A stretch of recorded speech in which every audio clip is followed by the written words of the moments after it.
Tahukah kamu, Indonesia adalah negara dengan konsumsi kedelai terbesar di dunia setelah China. Namun kebutuhan besar akan kedelai ini masih mengandalkan impor kedelai dari Amerika. Rata-rata impor kedelai Indonesia mencapai 2 juta hingga 2,5 juta ton per tahun dengan nilai 1 miliar dolar atau dalam rupiah 14 triliun.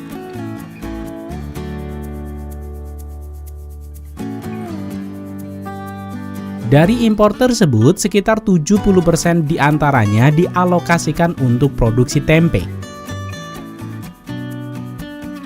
25% untuk produksi tahu, dan sisanya untuk produk lainnya. Kali ini, Rekayasa Teknologi akan mengajak kalian untuk mengunjungi pertanian kedelai modern di Amerika dan bagaimana mereka dapat menyediakan kebutuhan kedelai dunia.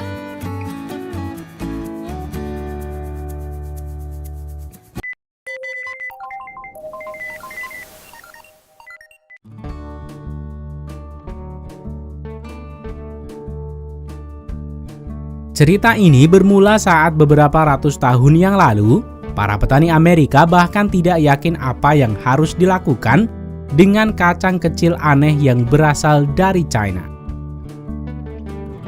Tetapi semua itu berubah ketika industri mulai menemukan banyak cara bagaimana kedelai mengandung protein ini dapat digunakan sebagai sumber makanan dan dapat membuat produk industri.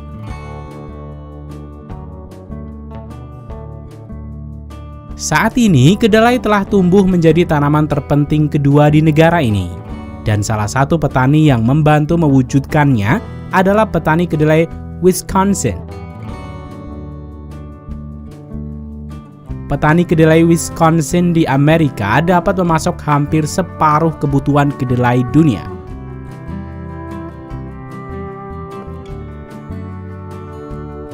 Petani kedelai seperti Wisconsin dan yang lainnya di Amerika biasanya dioperasikan oleh keluarga yang diturunkan dari satu generasi ke generasi berikutnya,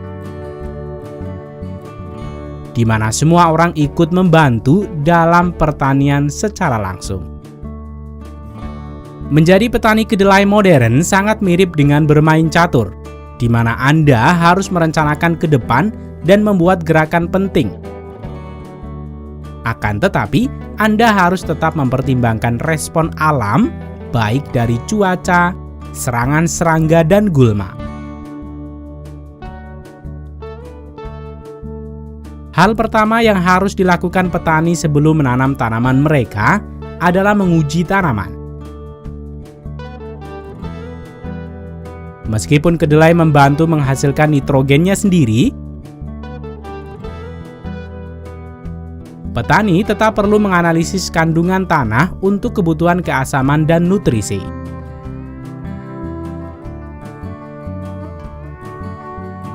Selanjutnya, petani perlu memilih benih kedelai yang tepat.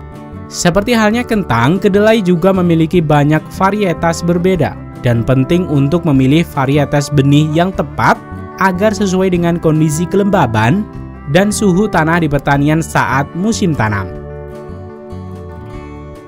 Petani juga dapat memilih varietas kedelai rekayasa genetik atau GM yang menawarkan berbagai keunggulan. Petani kedelai di Wisconsin biasanya mulai menanam kedelai pada bulan April. Sehingga hujan di bulan April itu bisa mendatangkan banyak kecambah.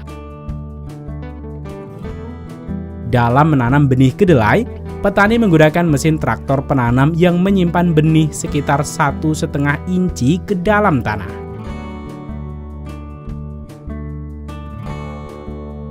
Sekitar seminggu kemudian, kecambah kedelai mulai terlihat. Mereka terlihat lembut dan enak untuk sejumlah ancaman yang mengintai, dan petani harus waspada akan hal tersebut. Selain burung dan hewan yang memakannya, serangga mungkin menjadi faktor utama yang mengancam untuk merusak tanaman ini. Jika serangga dan cacing memakan terlalu banyak tanaman, petani mungkin perlu menyemprotkan insektisida pada tanaman untuk melindunginya.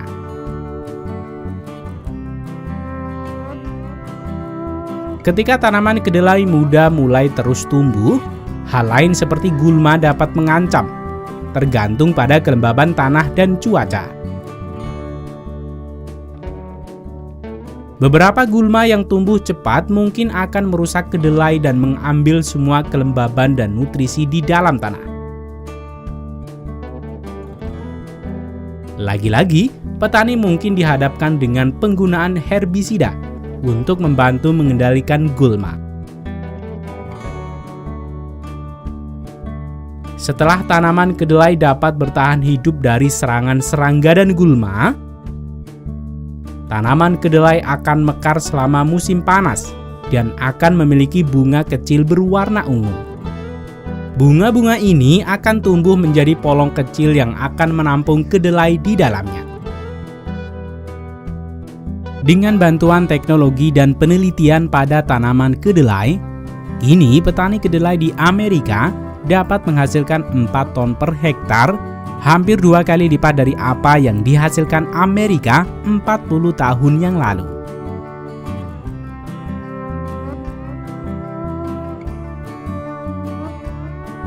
Kemajuan dan perkembangan kecerdasan menanam kedelai sangat membantu para petani di Amerika.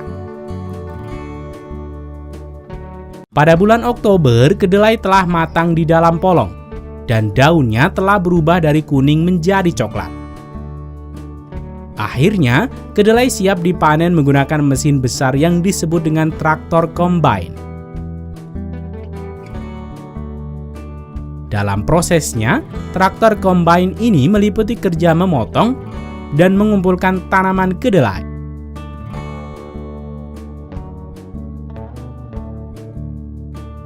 Kemudian, combine memisahkan kedelai dari polong dan batangnya. Kedelai kemudian diangkut dengan truk ke tempat pengepulkan di pabrik penyimpanan para petani. Kemudian hasil panen ini akan diurus oleh eksportir yang selanjutnya akan didistribusikan ke seluruh dunia dan pasar di Amerika.